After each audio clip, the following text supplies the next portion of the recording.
ওযু করার পর কি দোয়া পড়বেন? আপনি চাইলেই ওযু করার সাথে সাথে জান্নাতের 8টা দরজা খুলতে পারবেন। কয়টা দরজা? 8টা দরজা। মুসলিম শরীফ 234 নম্বর হাদিস।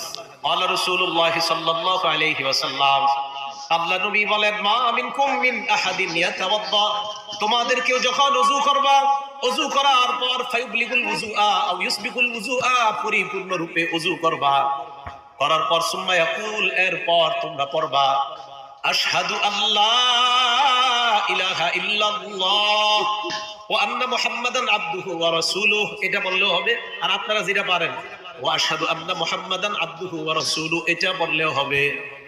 এরপর পড়বেন আল্লাহুম্মা জাআলনি মিনাত তাওয়াবিনা ওয়া জাআলনি মিনাল মুতাতাহহিরিন। নবীজি বলেন, ইল্লা ফুতিহাত লাহু আবওয়াবুল জান্নাতিস সামানিয়া, এই দোয়াটা কালিমায়ে শাহাদাত পড়তে দেরি সাথে সাথে আল্লাহর জান্নাতের 8টা দরজা